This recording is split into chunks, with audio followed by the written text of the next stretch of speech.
I'm Joey from J&J Fantasy Flyers. And I'm Jason, and we're helping you soar above the competition. Soar above the competition. Welcome to our Week 7's ranking show. I can honestly tell you that me and Jason just had about a 20-minute argument about whether or not Kool-Aid is tasty. I believe I'm right and said it is. Jason's not that big of a fan, right, Jason? Not a big fan of Kool-Aid, no. I don't understand. Ultimate Warrior, though, I was definitely a big fan. For the Slim Jim, yeah, we went from Slim Jims to Kool-Aid, and that's how we get ready for the show, to bring you guys the best top-notch fantasy analysts, or analysis that we can. We talk about Kool-Aid and Slim Jims to keep us loose, and I'm going to be eating chips on the show as well, because to be honest with you, we just stopped caring. We don't care anymore. Not really. We're still into it, but I'll tell you what. Who cares? Pretty much. Season's over. Throw it in. Whatever. Now, if you did have, Odell Beckham or Aaron Rodgers or anybody that's gotten hurt, we're going to tell you a little bit on this show maybe how to keep your season going. Maybe to keep it afloat until you can kind of figure out the piece to exactly fill your team that you might be missing. Chances are if you had Aaron Rodgers, you most likely didn't have maybe the greatest depth or maybe the greatest backup quarterback as well. Yeah. And I think you want to talk about why that draft strategy and not taking the quarterback early is a prime, Aaron Rodgers is a prime example as to why not, right? Yeah, and, you hate to take like an opportunity like this to kind of do like a told you so. Yeah. But it's kind of what we're going to do right now. Yeah. And I told you so. No. We always preach wait on quarterback. If you drafted Aaron Rodgers early, chances are you didn't reach and get a second quarterback. The second quarterback that was worth, rostering and plugging in and playing every week going forward. And then again, you also don't have the depth at other positions to help make up for the loss of Aaron Rodgers. Exactly, because I want to say in one of our leagues there was a guy who lost Aaron Rodgers. Still ended up winning his matchup, right? Yeah, I heard he's pretty good looking too. I know that guy. He's kind of weirdo. But he's good looking. He's got them good looks. He's not really that pearly good. whites. No. I don't know. I think he's a good looking guy. But either way, continue. Yeah. Anyway, if you didn't, you have the depth at other positions to help make up for that. And chances are you did what we kind of helped, try to show you to do is you drafted two quarterbacks later that either one could pan out. Maybe you got lucky and they panned out. Or maybe you do have Aaron Rodgers and you got lucky and you picked up a Deshaun Watson off the waiver wire. Or, Carson Wentz or one of several other guys that are surprise quarterbacks this year that you could have picked up. Absolutely, and I think this is a prime example as to why you have to stay active on the waiver wire. Yeah. I definitely like that as well, but not everything was bad in the previous, week 6. I know there's some golden oldies that kind of, came back, this week. You got to talk about all day. Yeah, all day AP. AP. I mean, nobody. And we had him in our sleepers thing, but we didn't even think he'd have that good of a game. No, I don't think there's anybody that thought he'd have that good of a game. There's people that think maybe going forward, they were expecting some 100-yard games, touchdowns. They were expecting some good production from him. But coming in, literally days before the game on Sunday, you didn't expect that kind of production. It was great. I'd love to see a guy like AP. Absolutely, he's a great guy. Success, he is. Minus the kid incident and wherever you stand on that stance. But a great football player. He's always been very humble, and also been who he is. One of the greatest of our generation. So it's nice to see him get an opportunity and kind of a spot to where it's kind of crazy, but how one trade in the NFL can literally give you 3 better fantasy football players. And Adrian Peterson, I think the guy who benefits the most from the Peterson trade is actually Mark Ingram. Now, you saw that this week. Absolutely. Alvin Kamara too. I don't think his workload really gets an uptick. We'll get into that a little bit later. But I think Mark Ingram's really the big winner. I know we both want to talk about some Saints running backs later in the show, as well. And also we got the Zeke. The Zeke, drama still going on. God, man, just enough with it already. And as of this point, he is playing Sunday. And they said somebody was telling me that he's going to play at least the next 3 weeks because the judge is on vacation. Is that what it is? Come on. So what it sounds like is going to happen is he's going to miss your fantasy playoffs. Yes. And to be honest with you, if you could take advantage of it now and trade him, if you could trade Zeke for Leonard Fournette or somebody that might be on a bye this week or anything along them lines, now's the time that you got to go ahead and make that move. That's a good point, actually. Look for somebody that's on a bye this week that needs a win. Maybe somebody that's 2-4, 1-5 that's really looking for that win. Get him with the Zeke trade. Get someone. Actually, speaking of the buys this week are Houston and Detroit. So I don't know if there's any really running backs you want to go with. With Mark Miller, I could see, but I think I'd stick with Zeke on the upside on that one. It's going to be tough trading Zeke too, because you're going to have guys that are going to know that his suspension is coming. It's just a matter of time before it comes. If it even comes, we don't know. I mean, I was reading something today that said that Zeke's side of the camp, really feels comfortable that he's not going to miss a game this year. I mean, I don't know how many more times you can just keep going back and forth. Well, they've been doing it, so I think this is their final straw because it went to the appeals court in New York, I guess, which is where the league office is, which is where it has to go. Yada yada yada. But there's one of the things. Anyways, Zeke is in your lineup for this week, probably next week. Prepare for the future, whether you're trading Zeke or whether you're making other moves just on the waiver wires to get McFadden or Morris, or making other trades to get someone else, and just prepare. Get ready for it, because if it comes, you need to have that guy there. If it doesn't come, then hey, maybe your team's better off for it anyways, because you never know. Absolutely, and I think one thing that we're going to tell you every show: get ahead of the trend. Okay, you've seen the panic that Darren McFadden and Alfred Morris was your top waiver wire ads going into it. Everybody's like, oh my goodness, we got to get him. Don't get beat to the punch. I think if you could trade Zeke for somebody worth trading Zeke for, I think you go ahead and you pull that trigger 9 times out of 10. I know that I got Zeke in one league and I'm actively looking to shop him. I know that I might not get back the best value, but I'm right in contention. I'm in the playoffs. I got a good team, so I would almost feel better trading him for a safer piece, just so I know I might, like I said, I might lose that deal, but I don't got to worry about it anymore. It's just stress-free and going forward. I want to kind of go back to the Aaron Rodgers injury, though, because that Aaron Rodgers injury sucks. I mean, for anybody who's had him, losing Aaron Rodgers is tough. Now, hopefully, you picked up Alex Smith. You have just somebody, maybe Jared Goff. Hopefully, you got somebody, waiting on your bench so you can plug and play. That's at least, good enough to come out there and give you a chance every week. Yeah, it's tough, but I think the thing that sucks the most about the Rodgers trade is it doesn't just affect Aaron Rodgers owners. Injury. He didn't get traded. Oh yeah. I'm sorry, the Aaron Rodgers got traded to the IR. Yeah, no sucks. That's where he went on my team. But I think it's all the other pieces like Devontae Adams, Randall Cobb, Jordy Nelson, the running back situation. I'm just not a big fan of anybody on that offense anymore. I mean, it's kind of tough. It is tough, and I think the running backs are going to see a huge hit from this.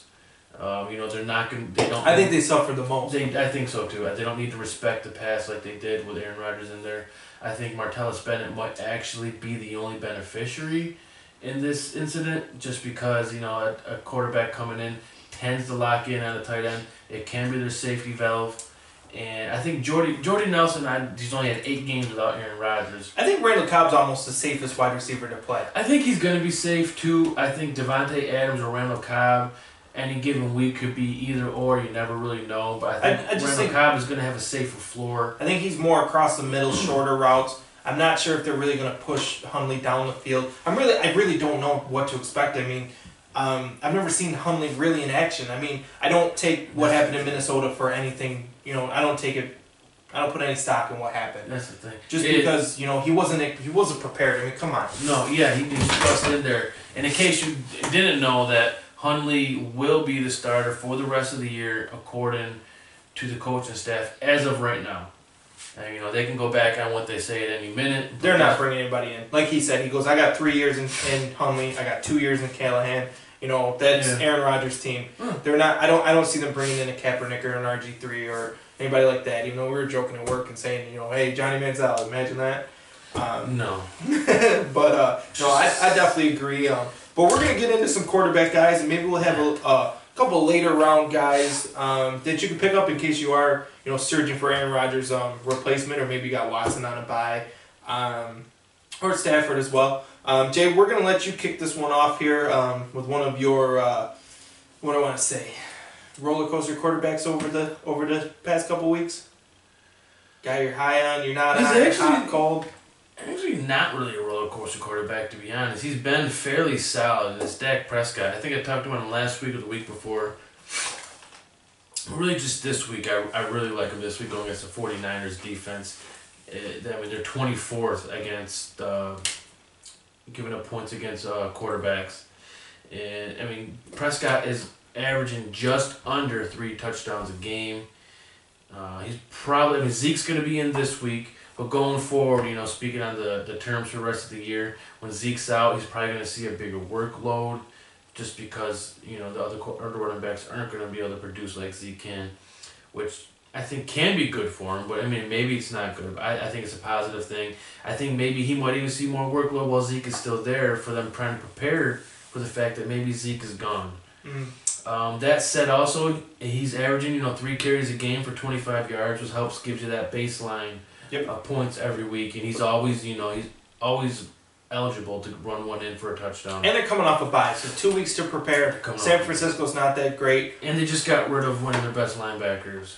Yeah, absolutely. I actually like Dak Prescott this week as well. A guy I want to just kind of touch on here because we're talking about Dak, and I'm not sure if we really touch on the Cowboys at all here going forward. That's Bryce Butler, the wide receiver. I think he's going to take over for Terrence Williams. I really like him. He's just not getting targets, not getting the time. That's another. I think he's a bright spot in that offense. He's a younger guy. I think he's going to kind of continue to grow there with Dak. And I want to say he's got some touchdowns the past couple weeks, and he's kind of a guy to look into if you're in a 16-team league or a little bit deeper. I think he's a sneaky play this week as well. Maybe a guy you grab on some waiver wires. I've looked at it a couple times. I haven't really pulled the trigger on it. But I kind of like that as well. I actually saw him. He just got picked up in one league. I'm in a dynasty league, actually. Mm-hmm. Yeah, so. I like Bryce Butler. A lot of Cowboys fans are going to know him, but I don't know. I've seen him a couple times hit flashes. He passes my eye test. He just kind of needs an opportunity. You know where I'm going with my quarterback. I mean, both time. Wow. But we're worked up about this. I get excited. For those of you that don't know, in our dynasty league, me and Jason are both actually undefeated. We're 6-0. Yes, we are. We're pretty much head and shoulders above every other team in our dynasty league. What can we say? I mean, we're J&J Fantasy. We're number 1 for a reason. But with that being said, I lost Aaron Rodgers this week, which still is tough. Managed to win somehow. Yeah, it was tough. It came down to the wire. It was a nail biter. It was because T.Y. Hilton and Delaney Walker couldn't put up 10 friggin' points. Absolutely. Between the two of them. And I beat the defending champion as well, so that felt good. And the number 3 in our league as of right now. Yep. So for those of you that don't know, I actually played Andre Ellington as well. I played him over Demaryius Thomas. It was a bad call. But I didn't think Adrian Peterson was going to do that great. So he got me 0. Aaron Rodgers got me 0.9. Thinking this is done, it's over with. I've been texting Jay all day on Sunday. I was winning at the end of... While I was down in some pumpkin pie, by the way. Yeah. I heard a little girl won. Little 115-pound, which, by the way, is the number 1 ranked competitive eater in the world. And she... Housed 48 pieces of pie. Made you look bad. How many did you get? 8. Anyway, so don't take any place as a pie eating contest because that is not your guy. 8 is hard. Yeah, but she did 48. She's the number 1 ranked eater in the world. Dude, come on, man. I mean, we can eat now. I'm just saying. 16 pounds of pie she ate in 10 minutes. That's pretty impressive. 16 pounds. So don't be the Jason in your fantasy football leagues when it comes to pie eating contests. No, don't be. Going back to this, I was up by, I had 116. The guy I was playing had 107 and some change. And he had Delaney Walker, T.Y. Hilton going into Monday night. Thinking there's no way I could win. I didn't even watch the game. I watched a lot of it, but I was switching between the Yankee game as well. But I didn't want to, act like I had a chance. Well, I got to the fourth quarter, I'm like, oh my goodness, I really have a chance to win this. And then it just so happened that I ended up winning 116 to 115.46. To stay undefeated, Jay was upset because he wanted the number 1 spot, but he's not going to take it from me. But going forward here, I have to play either Alex Smith or Marcus Mariota. They were my backups to Aaron Rodgers. And I'm actually going to talk about both of them guys this week because I don't know which one to play, Jay. Mariota's going up against the 31st ranked. Took a long way to that one, huh? Yeah, pretty much. So I really don't know which one to play. They're in our rankings. I want to say we rank them back to back, 7th and 8th. Marcus Mariota's playing against Cleveland. They're 31st against the opposing quarterbacks. His weapons are, getting back healthy. I mean, Eric Decker had a good game. I'm not sure if Corey Davis comes back this week. I think they hold him out till after the bye. And Mariota was, hampered by the hamstring. He stayed in the pocket, and he looked good. I really like what I see. Well, let's not forget now, the Dolphins' defense has been amazing this year. They didn't play the Dolphins this year. They played the Colts. Was I thinking about the Dolphins? That was a week before. I'm 2 weeks ago, wasn't I? Yeah. You're a little late on that one. You kind of threw me. I wasn't sure where you were going with that. No, but they played the Colts. They played the Colts on Monday night. Mm-hmm. Yeah, I'm back in the same week now. Okay, you're good. He looked good. He looked good in the pocket. I was really excited to see what I saw from Mariota. It's definitely an encouraging sign going forward. I think he's really going to hit his stride after the bye week. I was going to say, he wasn't running like he normally does. No, he stayed in the pocket. You can tell the hamstring was still an issue. Yes, it was good to see him do it from the pocket too, though. Yeah, I think week 9 and going forward, I think is really when he's going to take off. He's going to be your fantasy MVP when it comes to the playoffs. But Alex Smith's going up against Oakland. I think that's a shootout on Thursday night. I think Travis Kelce has a real big game. And Oakland's ranked 17th against opposing quarterbacks, which is pretty middle of the pack. But I don't know. I think there's a lot of points there for Alex Smith. I like him in interdivision games in prime time. I think that he kind of excels there. And he's coming off kind of a down week, but Pittsburgh's defense is real tough against the pass. I think those divisional games also is a place that Oakland tends to struggle with. Mm-hmm. I mean, it's their track record the past 2 years that they, any Kansas City, Denver, they all struggle. Cooper, which has been a bad year in general, but. Well, let me ask you this, Jay, and I know, we're in the same league and we're opponents and this and that, but if you had to pick one guy, Marcus Mariota or Alex Smith, that you had to start one, who are you going with? It's tough, man, because I've never really been a Marcus Mariota guy. And I like Alex Smith. I like what he's done this year, but he hasn't done much the past couple of weeks. I think he's still riding on those first 3-4 games of the season. And I think I'll go Mariota. Alex Smith, his last 3 weeks, 19.6 last week, 36.1, 32.3. Holy smokes. Pretty good. Then he put up 33 points. Didn't they just get He put up 36 points against Houston, 32 versus Washington. Washington is the 5th ranked defense against opposing quarterbacks. I think I still go Mariota against Cleveland. Cleveland just sucks. I got Mariota in every league, so I'm kind of thinking Alex Smith just in case Mariota has kind of a clunker. But Cleveland's defense is kind of sneaky against the run, so I think they're going to have to pass. Yeah. But either way, I can see that. I got some decisions to make here. Anyways, you got another guy who's been pretty sneaky good. I mean, they're on. Be honest with you, the team that he's on, if they had this offense in 2009, they'd be unstoppable. Yeah, and he has been sneaky good. I think. Actually, one of my notes here is I think a lot of people have that Week 1 game stuck in their head and they had 3 interceptions. Who did it? I'm getting there. Oh, okay. Right, the 3 interceptions. Oh, now you just ruined it. Sorry. Carson Palmer. Thank you. Jeez. But, I mean, the yardage has been there. He's averaging over 300 yards a game. He needs it. I'm sorry, man. I really didn't mean to mess you. You did. You totally threw me off now. Let's start over. Anyway, so Jay, it's Carson Palmer, guys. No, he's only got 2 multi-touchdown games this year. It's really the only thing he's missing are the touchdowns. Like I said, he's averaging over 300 yards a game. I think AP now, with his new run game, if he can keep it going, which, I don't know, it's yet to be seen, but maybe he can keep it going. They going to have to watch the run, where they didn't have to do the all year with David Johnson being out. I think he can really open things up for that offense. He is, I think, currently right now, 10th or 12th ranked quarterback. I think he's going to stay there. He's going to finish as a top 10 quarterback the rest of the year. He's solid. He's got the receiver. He's got Old Faithful Larry Fitzgerald there. And I think the main thing working for him right now is that run offense. And if they can keep running the ball like they did this week, or even if they can run it good enough so defenses have to respect the run, it's gonna be good news. Yeah, and now that Adrian Peterson had that big game, defenses have to scheme for him. Exactly. So they're going to, yes. Yeah, I think Palmer has a pretty good play here going forward. Another guy that you got, we're maybe a little bit down on here. We're going with your third one. I'm going to LA, and I'm cruising down. I can't think of that. Rodeo Drive? Nah. No. Hollywood Boulevard.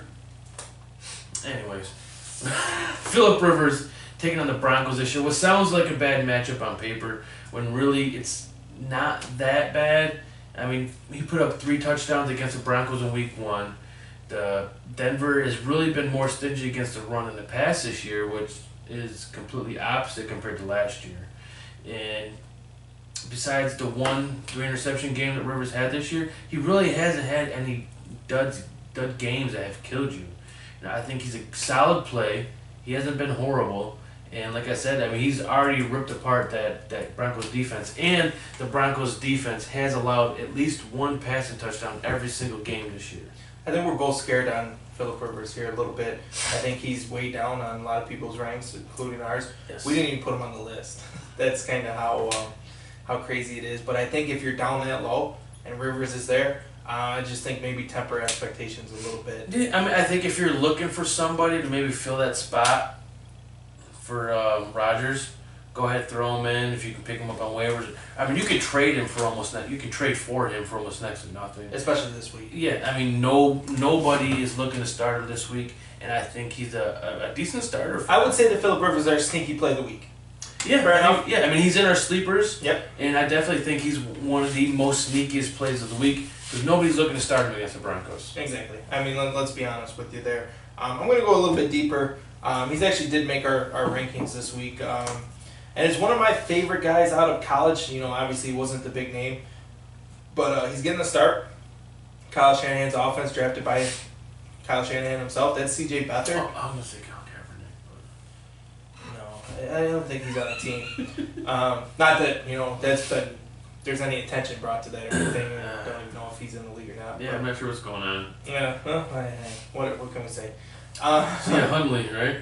No, Beathard? C.J. Beathard. To be honest with you, the number one reason why I like C.J. Beathard is I love his brother's country song. He's a country music singer. Sings Rock On. It's a good song. You have to look it up. That's dope.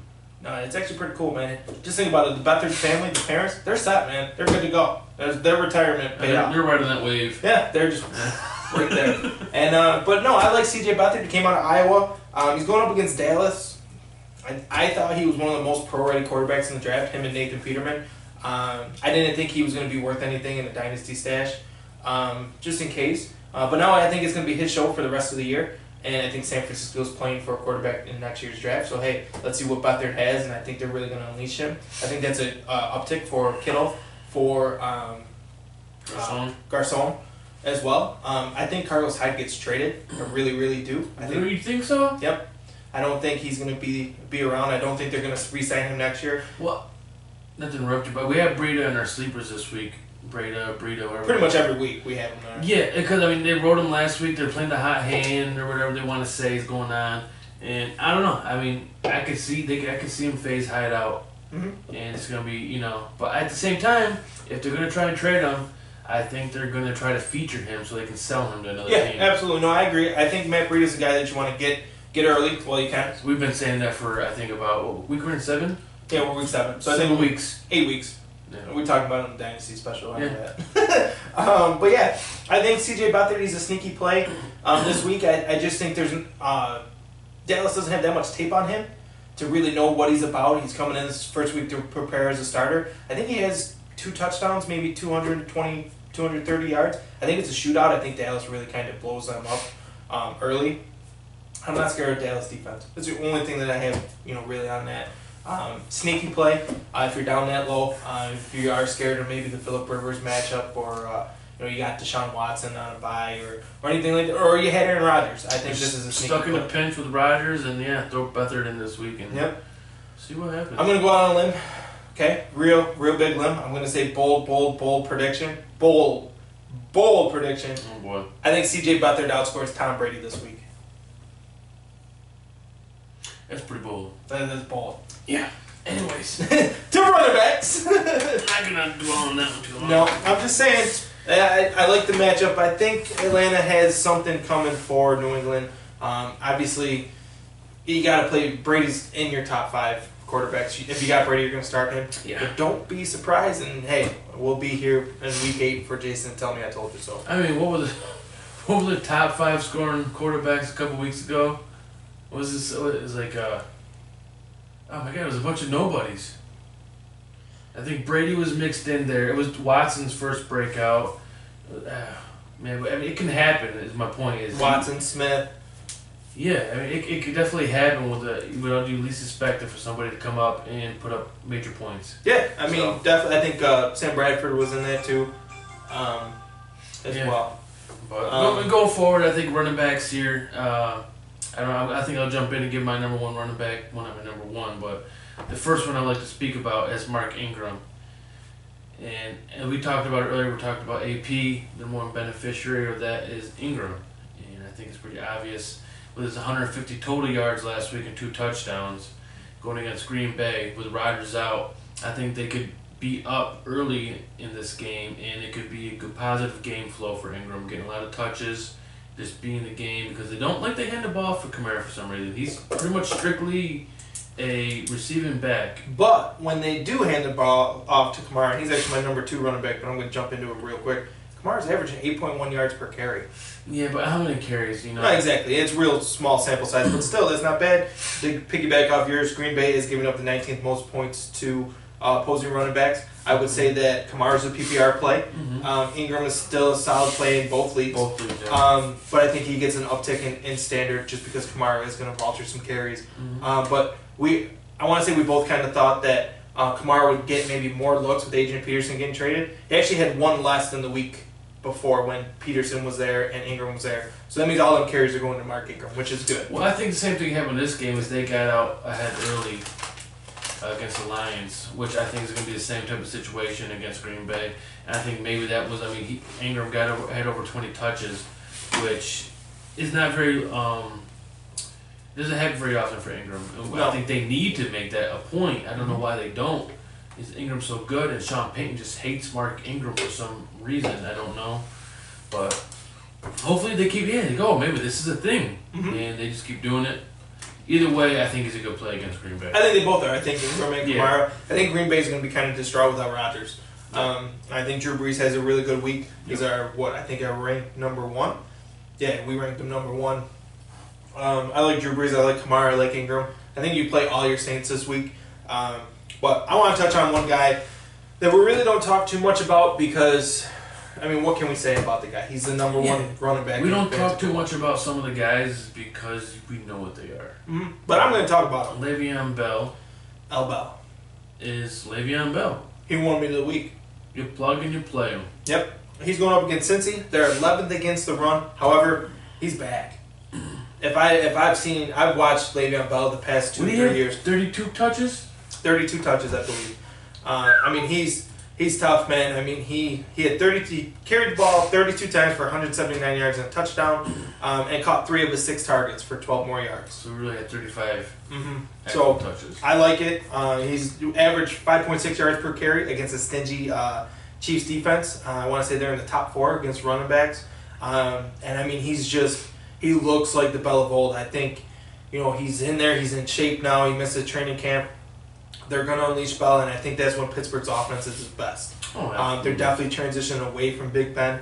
Martavis Bryant took the hit. We like Juju Smith-Schuster as kind of like a deep sleeper. But it's Bell's team. Don't make any mistake of that. Going forward here, get Bell in your lineups. I think now, if you have Kareem Hunt or if you have maybe one of the top guys, a Leonard Fournette or a Todd Gurley. I know where you're going, and I like this, yeah. Make the offer for Bell. That's not where I thought you were going. Where did you think I was going? I thought you were saying get their handcuff. Oh. Getting ready for the playoffs. You're sneaking up on the playoffs. We're going to week 7 already. Playoffs are what? 4 or 5 weeks away? Yep. 5 weeks away. I think it's time to look for your handcuff if they're on the waiver wire. I grabbed James Conner. I saw that. I'm not a big. I grabbed James Conner just because of the simple fact that I had an open spot, and I was in a situation where I had Le'Veon Bell and Zeke, was going to be suspended. So I was thinking to myself, if Bell goes down, I'm really in a lot of trouble. Let me get ahead of the curve. I'll waste that bench spot. Now, I don't think that you handcuff Todd Gurley. I don't think that you handcuff Kareem Hunt. I would handcuff Leonard Fournette with Chris Ivory, and I would handcuff Le'Veon Bell with James Conner. Mm-hmm. I think them are the handcuffs that you want. Devontae Freeman, somebody already has Coleman. LaShawn McCoy, I don't think he's a handcuff type. Yeah. Jay Ajayi, I don't think you can either. Other than that, but I think the two number one guys are Bell and Fournette, because I think when they come in, you have to I think you can handcuff Kareem Hunt to West if With he's West. healthy. Yeah, I don't think he'll give you the same production, but I think he's going to be good enough. Yeah, I mean, if you're in a pinch, Chances are Kareem Hunt might be your number one running back, but he's really your number two. Yeah, and I'm kind of scared of Leonard Fournette hitting that rookie wall with all his usage. Yes. So, I mean, that's another thing to kind of monitor. I'm not scared about Bell. It's just injury. That's the only thing that's going to stop him. Pick up James Conner. I like where you went with that. I was actually going to bring that up later. But no, I'm saying if you have like a Fournette or Gurley or Kareem Hunt, maybe you catch the Bell owner napping. You're a week too late, I think, but make that trade. It doesn't hurt. I mean, I think it'll pay off for you in the long run. I agree. But we're going to go down to maybe a little bit deeper plays here. Jay, your third one, I know it's a guy that you like, and you did another segment here on him, but that's Tevin Coleman, right? Yeah, that's my number two. But yeah, it's Tevin Coleman, and that's my premium play of the week, and they're going against the Patriots. It's really that Patriots D still has not figured it out. I mean, Coleman has been solid. You know, he's definitely been a good for you in PPR type formats. I think he's still, even he gets you a baseline rush in, but I think going into this game, as much as they give to running back position, I think they give up the fourth most points to running backs. It's going to be a positive game flow for Tevin Coleman to be in the game, to have to score and keep up, where he can see more carries, which means more rushing yards. Mm-hmm. And on top of that, I think he's going to see more targets coming out of the backfield. I think so, too. So he's going to get plenty of targets and catches. He's going to get rushing yards. He's going to get the receiving yards. I think he gives you at least a touchdown, and I think he's going to give you right around 120 yards this week against the Pats D. He's a solid play. And going forward, I think he's a weekly running back 2 in PPR. He's flex play. Flex and standard. I mean, he doesn't give you as much up and down weeks, but he's got that big play potential as most PPR backs do. Mm-hmm. Because he gives you, plenty of. He gives you like 7-8 carries, and he makes the most of them. Absolutely. So I think he's definitely a solid play this week, and definitely going forward. I like Coleman. I think he's a sneaky pick. But and I'll tell you what, I wasn't thinking too much about your next guy. And I would say he was kind of maybe a late bloomer here. After we kind of did our rankings, we kind of, as we go through, we kind of go over a couple guys and say, different things here or there. And we said, man, how did this guy not make our top 40? And then you really kind of got on a hot streak here with him within the past couple days. And that's Deion Lewis, right? Yeah, I mean, Deion. His carries have gone up from week 1 2 to now has gone to 11 carries.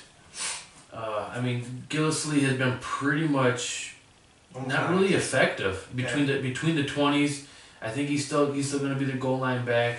But I mean, Deion Lewis. I mean, you remember 2 years ago before he got injured, or before last year. I think he got injured early in the year last year. He was the man. He was there carrying the ball. He was catching the ball. He was James White and Gillislee all wrapped in one. I mean, I think he's the most talented back in New England. I think he's slowly getting his feet under him. New England is slowly starting to trust him more and more, giving those opportunities to see what he can do. I think he's going to be okay this week against Atlanta, who gives up points against the running back just as good as New England does, especially pass catching running backs, which is what he does just as good as he does running the ball. He's a solid play. He needs to be on every team, and if you don't start him this week, get him on your bench and wait for it. Because I think come year's end, he is going to be the running back to own in New England. I think he's going to be giving you some points come the end of the year. And he's not too far off of that year to where he was, the number one fantasy back there. So I definitely can see that as well. And another guy that I'm really excited about. Actually excited about. You want to say it or should I? Go ahead. I think you should say it. We're talking about one of your guys here? Yeah, Well, I mean, if it's one of your guys, if you already talked about Bell and Mariota, there's only Joe Mixon, I think, is going to be. It's definitely Joe Mixon. Coming off a bye, going up against the Pittsburgh Steelers. Pittsburgh Steelers' pass defense is tough. I mean, it really is, top notch, maybe the best in the league. But they can be had on the ground. They kind of shut down Kareem Hunt last week, but Mixon, he's averaging about 18 touches per game. And the Steelers have given up about 112 yards per game to opposing running backs. They're 26th against the run. I love Joe Mixon this week. I really think that he's maybe my most exciting flex running back 2 play of the week. If I had to pick a guy that far down, I really think that coming off the bye and him getting a chance to a little maybe extra reps with Laser, I think this is a week that I could play him. I'm really thinking in our regular standard scoring league, I'm really thinking about playing him over Jay Ajayi. Just that's how excited I am about Mixon. However, how many times am I going to touch the stove before I get burnt, Mm-hmm. So it's kind of like one of them things. He's a little bit further down on our list. I believe we have him ranked 24th. Opposed to Jay Ajayi, he's 8th. I think Ajayi's a safe play, but I think Mixon has real high upside this week. And I like it. I like the matchup. I agree. I'd say 2 things real quick about him is his usage has been increasing under Laser the past few weeks. And I could see this definitely being the week where they hand him the keys of the kingdom. And they're going to want to try to keep the ball out of Ben Roethlisberger and their offense's hands.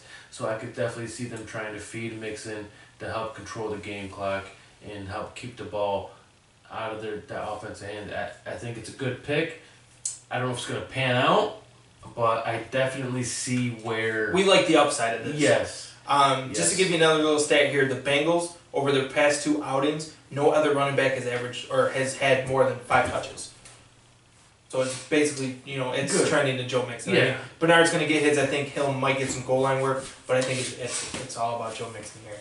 I like his prospects here going forward. Joe Mixon. And Joe Mixon. I think we're going to see the hype that he really had here going forward. But that's going to take us a little bit deeper into our rankings here. Actually, it's going to take us over to our wide receivers. Now, I'm actually really excited about the top wide receivers this week. I think this is the week, if any, that you spend the money on daily for the wide receivers. Go get some of the top guys. I like Michael Thomas. I like Mike Evans, A.J. Green, Larry Fitzgerald, Demaryius Thomas, Des Bryant.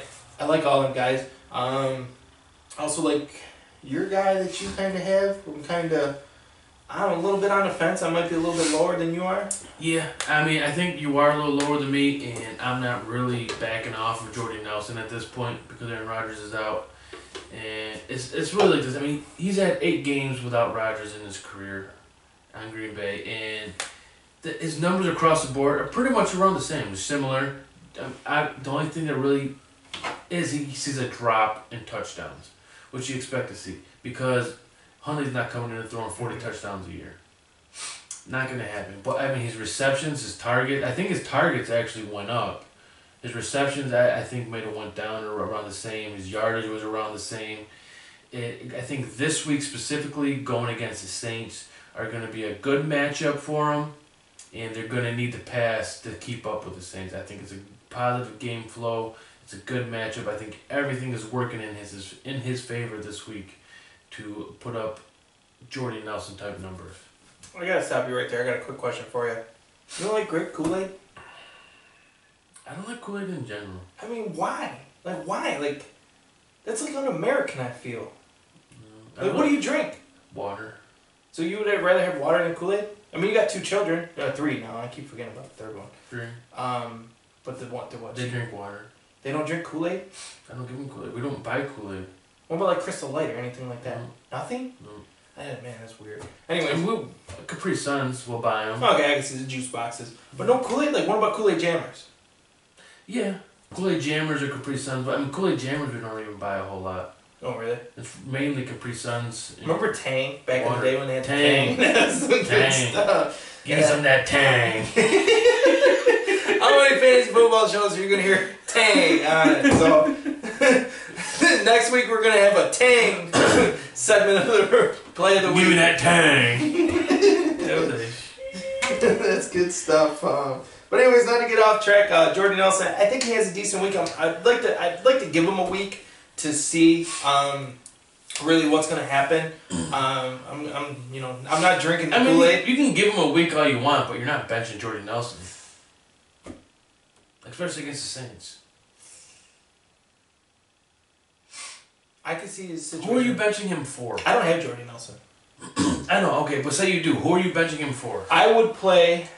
So I know you got to go three. You got to go. 3 wide receivers deep here before you talk about benching them. So you got to be in the 30s.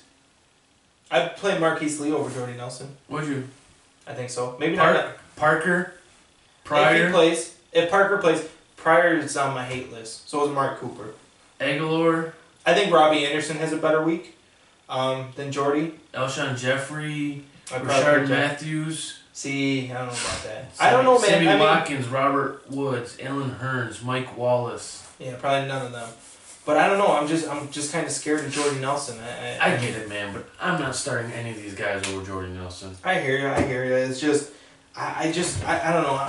I'd like, I don't know. I'm probably starting Jordy Nelson because you have to, but I don't feel good about it. One guy I do feel good about, and he hasn't had his typical Julio Jones game yet. You know as well as I do as a Julio Jones owner. He has a lot of. No. Oh. It might shock you when I say it though. So he really hasn't had the Julio Jones breakout game yet. He's been real consistent. I know they came out. Dan Quinn said that he was actually upset at the targets that Julio was getting. And anyways, that wide receiver is AJ Green going against it's Julio Jones. I mean, they're going up against New England. New England's a horrible defense. I really think Atlanta wins this game outright. I think everything that happened in the Super Bowl, they've had this game circled. I think Julio Jones goes off on Sunday night. I would borderline say, how do I want to say this? I think he goes over 200 yards. Ooh. Easy. I think 10, 11 catches. I think he goes over 200 yards, 2 touchdowns. I think Julio Jones is the #1 must-have in daily everywhere. Spend the money. Coming in pissed, huh? Yeah, I absolutely think so. I think, Dan Quinn said that he's not happy about the targets. Sarkisian's got a big, target on his back running that offense. And New England is bad. I mean, they are bad against... They're just bad. Against everybody. And I really like everybody. They should have lost to the Jets. Yeah, absolutely. But yeah, I think Julio goes off this week. I think this is a week that if you're playing... I'm playing against Julio in Dynasty. Right. Yeah, I just thought about that. Brian's got him. Suck for you. Alright, I take that back. I think Julio's going to have 2 catches for 20 yards. No, you hope. Yeah, now I am, because I don't have Julio anywhere. But no, I really think Julio goes off. I think he's a great play this week, and I'm super depressed right now. So just go with your second guy. Yeah, Adam Thielen. Oh. Which is Adam Thielen. No, I mean, with Diggs out, he's obviously Is Diggs out again this week? As of this point right now, it does not look good. Zimmerman was non-committal on his designation. I don't think it looks good. He's not practicing. I almost feel like I gotta like upstage like on my next guy. I think I have to like find a bigger word than committal because I like that. So you finish. I'm gonna think of another word. Yeah, put that down in the dictionary, bro. You're gonna learn today. I'm gonna learn today. Anyways, continue. Yeah, I mean, when Diggs is out, he's obviously the guy. Him and Diggs. I mean, coming into I haven't looked at it recently, but I think 2 weeks ago, Thielen was 3rd in the league in yards. Diggs was 1st.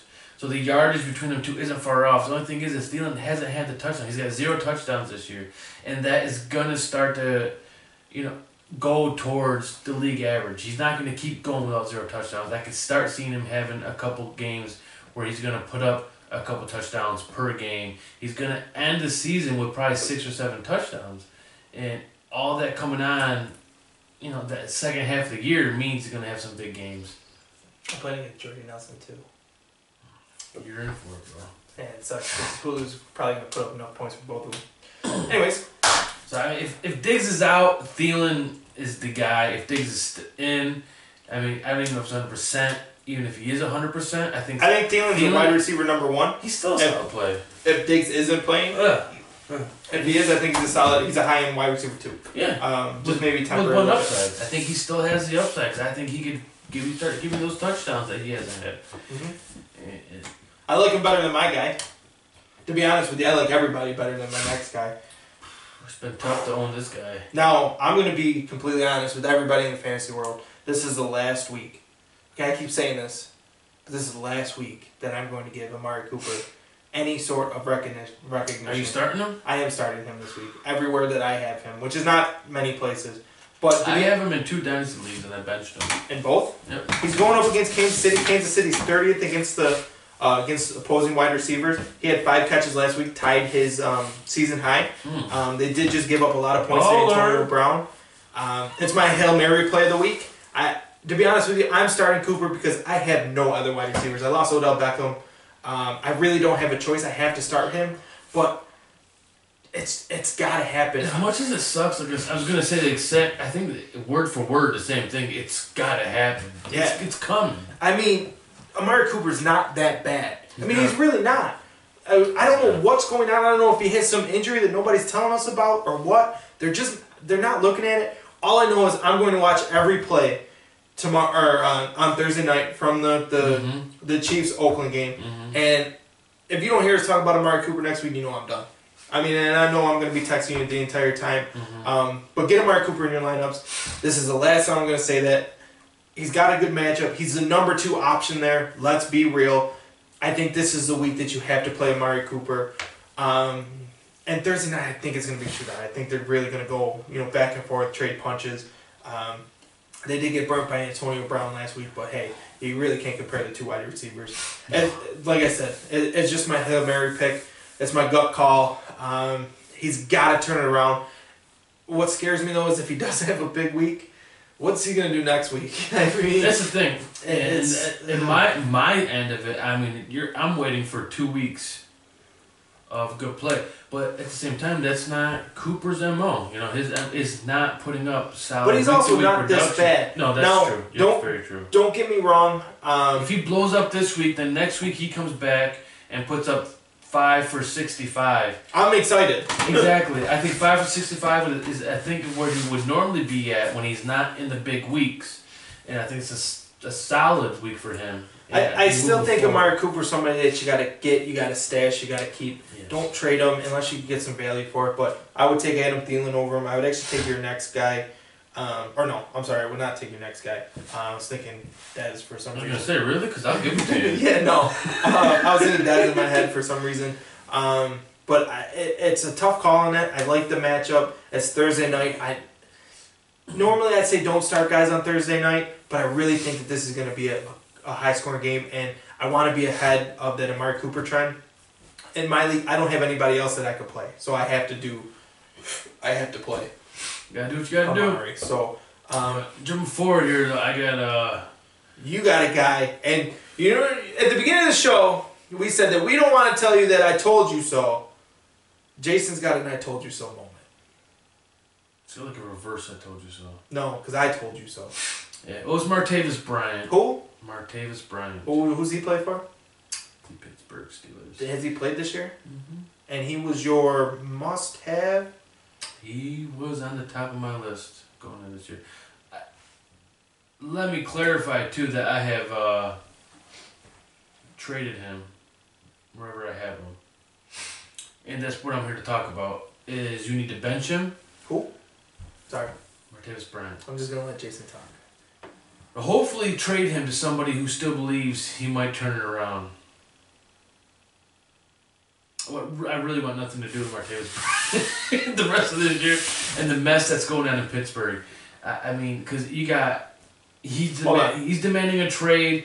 Ben Roethlisberger is putting out these quotes, sounding like they don't believe in him anymore. We both like Juju better than we like Martavis going forward, right? I think going forward you have to. I mean, Juju he's getting his chance because Martavis hasn't performed, and Juju has been, he's not blown it up, but he's making the most out of his opportunity. I think he's going to get more opportunity going forward, and Martavis at this point really just seems like a distraction. Kevin, I think we need to pause here and take a moment of silence for Martavis Bryant and Martavis Bryant's fantasy owners. So we're going to give you a silent 3 count. Join with us. I'm going to take my hat off in respect. So we're going to start this on 1, 2, 3. Okay. Martavis Bryant is a physical freak. I mean, his size and weight and height and everything compared to his speed is just unheard of in the NFL. Is he sucking because Ben Roethlisberger? I think it's the year he's been out of football. I think he physically is at the top of his game. Ben Roethlisberger is in decline. He's not at the top of his game. They don't have the rapport they once had. I think it's a combination of a lot of things.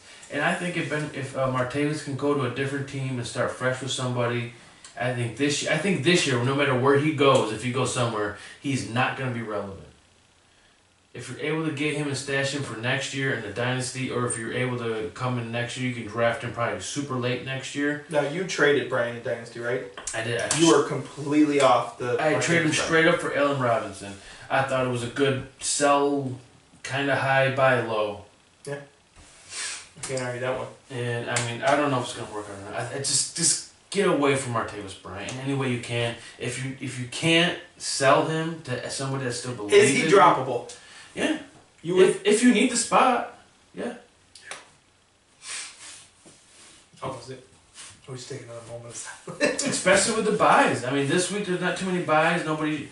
I mean, you got Hopkins. Maybe you replace Hopkins and Fuller this week. I mean, if you need to get rid of them, or you need to fill in there, you got Marvin Jones or Golden Tate. Hopkins.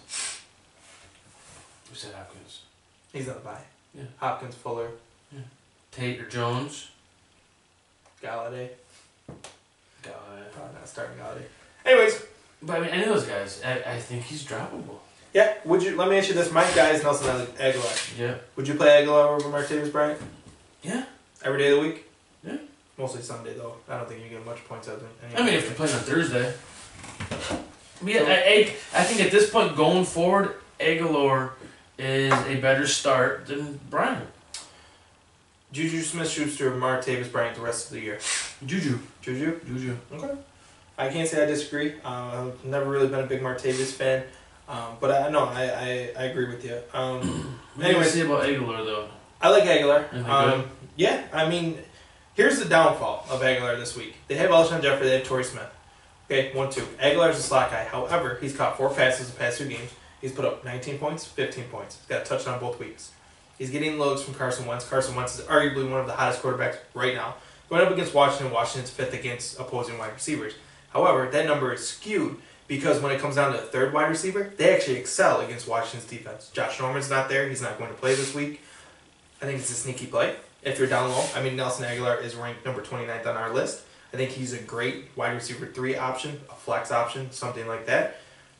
I don't think he's going to blow the roof off it. I don't think he's going to have an amazing game. You put him at your flex. You're not expecting 30-point game. I'm thinking but he has a potential, though. I'm thinking he's right about 15 points. Mm-hmm. I think maybe four catches, 40 yards on a touchdown. Mm-hmm. I think he's the best red zone option wide receiver that they have. I don't have any stats that back that up. Alshon Jeffrey's a big body. To be honest with you, Zach Ertz is basically the number 1 wide receiver. Oh, he's the number 1 receiver in maybe all of football.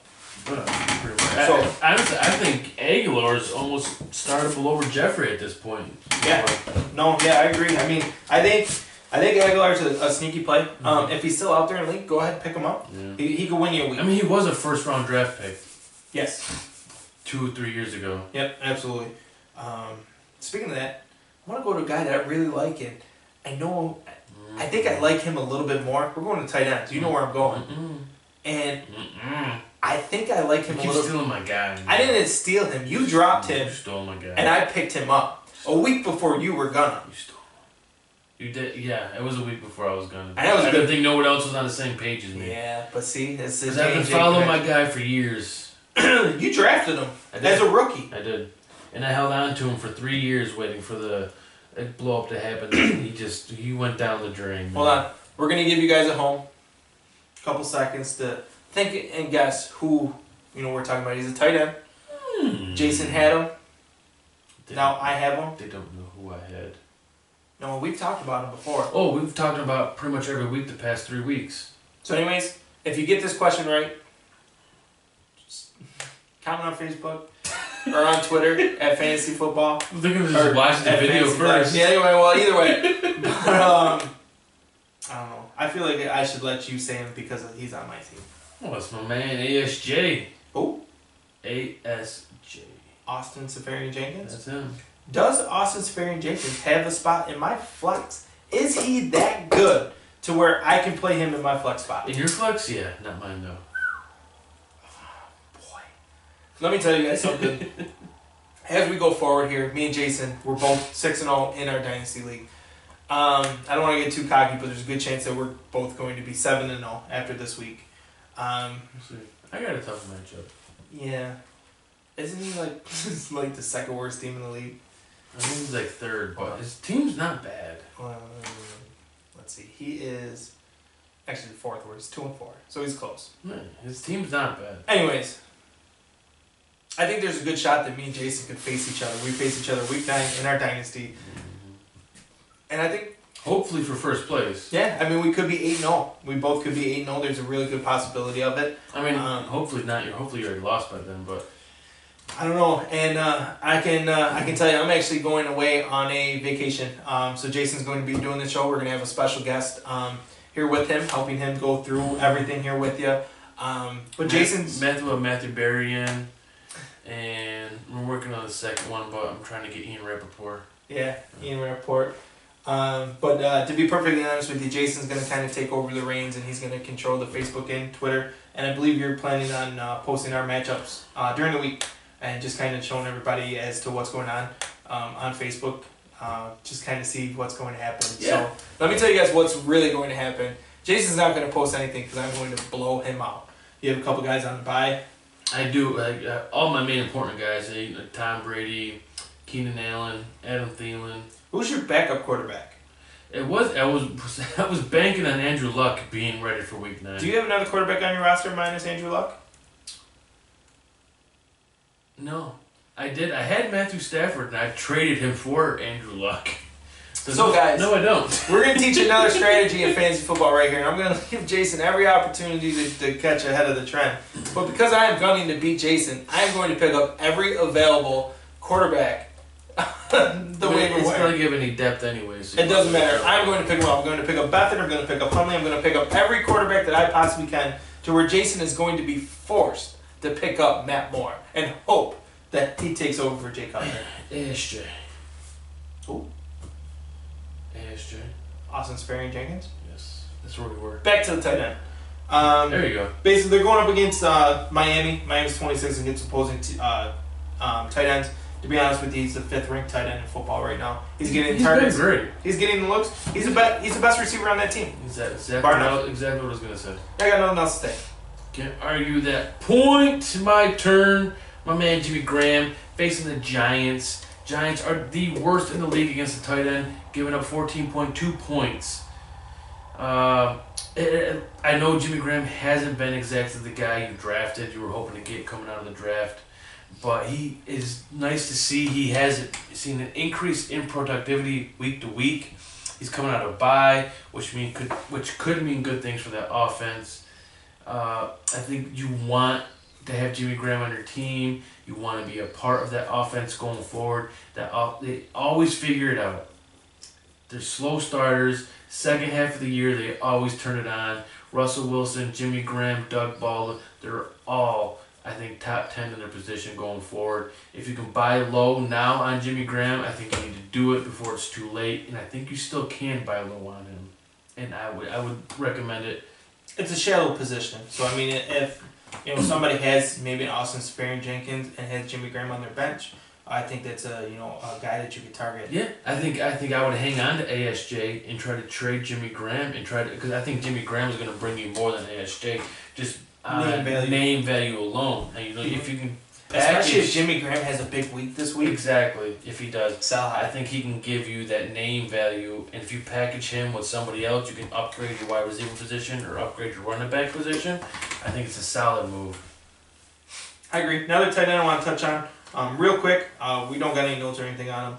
It's Evan Ingram. I think he's a guy that you need to. He's literally arguably Evan Ingram, the only reception option in the New York Giants. I think he's an every week starter. I don't even think that you even have to question it. But I'm actually going to go to a different tight end that we've been jumping on the bandwagon here. That's George Kittle. Been on the sleeper list for weeks. Yep. Rookie quarterback coming in. Mm-hmm. Rookie quarterbacks love the tight end. Mm-hmm. 15th against the pass. or Dallas is 15th against tight ends. Dallas' secondary can be beat. I can see Kittle getting garbage time, dink and dunk down the middle of the field. I can see him getting 4 to 10 catches a week. And out of a tight end spot that's relatively thin, that's all you can ask for. I mean, to be honest, with 1 league, Kittle is my only tight end that I have on the roster. I had started off with Eric Ebron and Tyler Eifert, and I can't stand Eric Ebron anymore. I can't do it. No, I don't think he can either.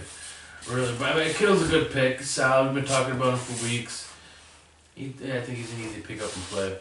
Yeah, I'm gonna jump into my next tight end. Is Nick. Hold on.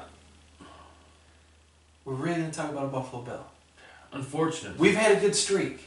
I know we've been doing pretty good, but I think he needs to be talked about. It's Nick O'Leary. Who? Nick O'Leary. I think I went to school with him. Did you? No. Oh. Like, and Clay was a top 5 tight end before he got hurt. O'Leary's not going to come in and put up the same type of production as Clay did, but he's going to put up decent, and then against the good matchups, I think he can put up really good numbers. And they do have the 7th easiest schedule the rest of the season for tight ends. I just came up with a great idea. Anybody that's watching, anybody that's important, write to Doritos and tell them to bring back 3D Doritos. Remember them? Oh, 3D Doritos. Dude, they are amazing, right? That's a good point. Dude, you mix them with some Kool-Aid, dude, it's awesome. Cool. No. Not like together, but you drink Kool-Aid, you eat the 3D Doritos. Anyway, And then you pick up Nick Leary and play him this week because he's going to have a good week. you ruined it. But you pick Nick O'Leary up. You play him this week. While you're eating 3D Doritos and drinking Kool-Aid. Yeah, I think if you're in your bind, I think you can play him almost on a weekly basis going forward because they have, like I said, the 7th easiest schedule against tight ends. I wouldn't recommend it, but if you're in a pinch, if you had Eifert, if you had Olsen, and you weren't able to pick up Croft or Dixon off the waiver wires, you'd have no one else that are backing up. I think he's a solid pickup and play. Not going to hurt you at all. If anything, I think he might be able to win you a week or two going forward. Maybe. And it's a lot to say about a tight end, but... Now, we're excited to bring you our favorite part of the show. It's the defenses, man. It's the defensive stream of the week. It is one of my favorite parts. It's the one thing that I actually get amped up about. It's so fun picking a streaming defense. Yeah, and we're going to tell you why it's fun, because Jason and I have a dartboard that we have all 32 teams on. And we literally just take a dart and throw it over our shoulder, and we tell you guys to play them. Let me tell you, I started the Lions defense last week. So did I.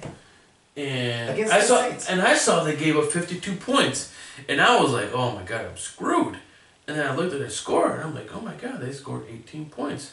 How did it ever happen? Because 3 of those touchdowns were defensive touchdowns, and they no longer count against the team defense, which is amazing. Thank you, ESPN, for finally changing that stupid stat.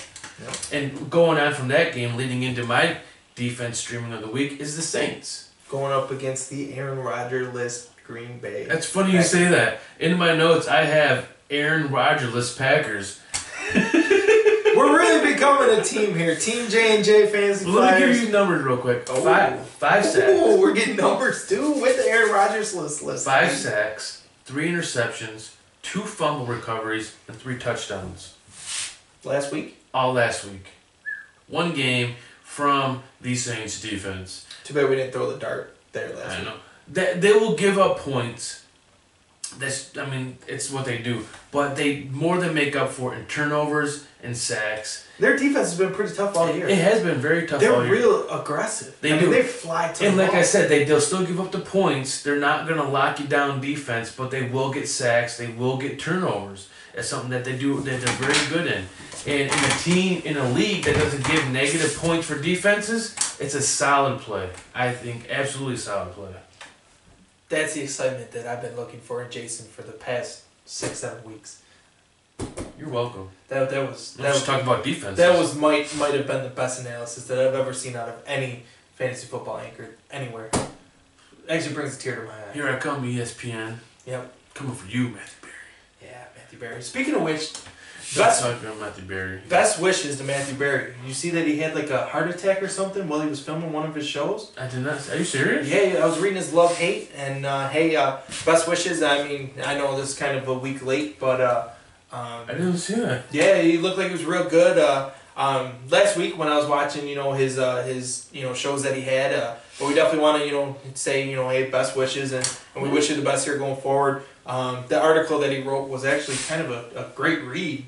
I had no idea. I just wondered why he wasn't on his episode on Sunday. Like, it's kind of weird that Matthew Berry's not on his own fantasy show. I mean, I tend to not read anything Matthew Berry related. Time out. Background story. Jason, all hyped up one year. Had what, number 2 overall, 3 overall? I think it was 3. So excited. He had his guy good to go 2 weeks before the draft. Something like that. Matthew Berry was hyping up LaShawn McCoy. No, C.J. Spiller. CJ Spiller. I mean, he's in Buffalo. He was hyping him up. That's when they was out, we're going to feed him the ball until he throws till up. he pukes. Yep. Jason was he switched his gut instinct. He went with Matthew Berry and he took CJ Spiller. And he has hated Matthew Berry ever since. All because of that CJ Spiller debacle. And let me tell you, me and Jason have been friends for quite some years. I think since, 2010, 2011? I don't know the year. I didn't write it on my calendar. Somewhere in there. I got it circled with this little heart. We get an anniversary present every year. He's never given me one, but hey. But I remember it like it was yesterday. I forget who you were really targeting. Maybe you were targeting McCoy. I don't remember, honestly. And then man, he just switched, and we got to the draft, and I thought he was just kind of messing with me, trying to maybe deke me out. And then Deke you out? Yeah, just deke me out. Oh. And so next thing you know, Jason's on the clock. He looks around, he goes, CJ Spiller. And my dad, remember his reaction? He looks up, he goes, my dad, he's got his magazine, he's crossing off a list, or on his highlighter, he looks up, he goes, he just said CJ Spiller? Like, what? Jason's like, yeah, man, Matthew Berry says this, yada, yada, yada. And everybody kind of laughed. We had a moment. Jason finished that last. Anyway. Coming for you, Matthew Berry. Let me get it together. Your defense. Defensive play of the week. It's, who am I doing? I don't know. Miami Dolphins. Come on, Jay, we're fans. Jason and I are both Miami Dolphins fans. We're both excited about what the defense has to offer. I think it's NFL, like, in-game type defense. I think they're number 1 defense. Mm-hmm. I don't think they're number 1 fantasy defense. Mm-mm. But they will shut you down in all phases of the game. Defensive stream of the week. They're going against the Jets. 22nd against opposing. They're 22nd. I mean, they're ranked 22nd. The Jets' offense is not that great. Howard and Tankersley on the sides. Their linebacker core is actually pretty good. Yeah. Kiko, Timmons. Timmons is a beast. I'm sorry, but oh my goodness, that dude is everywhere. I mean, they're top, I think, 3 or 5 in both run defense and pass defense. Maluga in the middle. I mean, Rashad Jones, I think, is the most underrated player in all of football. Absolutely love Rashad Jones. Charles Harris. You know his nickname? Let's quit being a homer. I'm not being a homer. I'm being excited. You're being a homer. No. Nobody's had heard of half of these players you just named. Let's be fantasy defense. Miami Dolphins. Put them in your lineup. I get it. You got anything else you want to say before we sign off? I love you guys. I think I'm gonna have a heart attack now. Okay then. Anyways, so to wrap that up here, basically, you guys got any questions? Basically, hit us up on Twitter, Facebook. What else are we on? YouTube.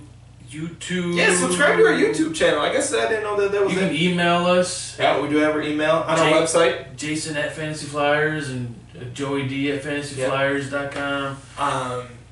Go to our website, jnjfantasyflyers.com. To be honest with you, it's pretty cool. Once again, we want to say thank you to Jeff. He is the guy that does our graphic design and our website as well. We're more than happy with the way that turned out, and definitely good.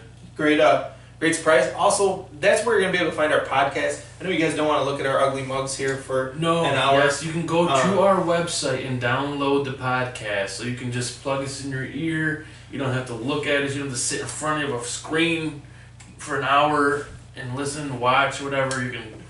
I know that's what I like to do. Just put my earphones in and listen. I can tell you that's the number one thing that we actually get views on would be our podcast. Here going forward, a lot of downloads. That's going to be your best bet. But like I said, ask us a question. shoot us, your favorite, plays. Send us screenshots of your matchups. That's what we really like. I think that's our favorite. And shoot us anything related, man. Your league, your team, whatever. Shoot us screenshots, questions. We'll go back and forth. We can have a conversation back and forth. We can talk things out together. We do a lot of the research, so you don't have to. But I mean, I'm sure all you guys know a lot of your own stuff. So we can bounce ideas and see where you're at, where your team is going forward. Absolutely. If you have any suggestions of who you want to hear on the air during one of our ranking shows or anything like that, let us know. We'll be more than happy to touch on them. We'll give you a shout out and going forward. And one thing that we kind of want to challenge you guys is we do premium plays of the week. The rules for that is you cannot pick a guy that's going to be ranked in anybody's top 10 for the most part. And it's a guy that maybe he might be, have a bad matchup. He might be, a lot of people might be a little bit down on him. He might be coming off a couple bad weeks. Yeah, somebody people aren't really probably sure of. I mean, what do I do with this guy this week? Maybe they have a good matchup, but they haven't really been that good this year. Yeah, absolutely. Like this week, I'm doing Josh Doxson, which is definitely it's pretty bold. Yeah, pretty bold. I'm not gonna lie. I mean, it's a very bold premium play. And you're doing? I'm doing Tevin Coleman. Tevin Coleman. I want to hear yours. We want to hear your guys' premium plays of the week. That's kind of where it gets interesting to see, different perspectives. So hit us up, basically on Facebook, J&J Fantasy Flyers, and on Twitter at Fantasy Flyers. And I'm Jason from J&J Fantasy Flyers. And I'm Joey, and we're helping you soar above the competition. Good luck in Week 7.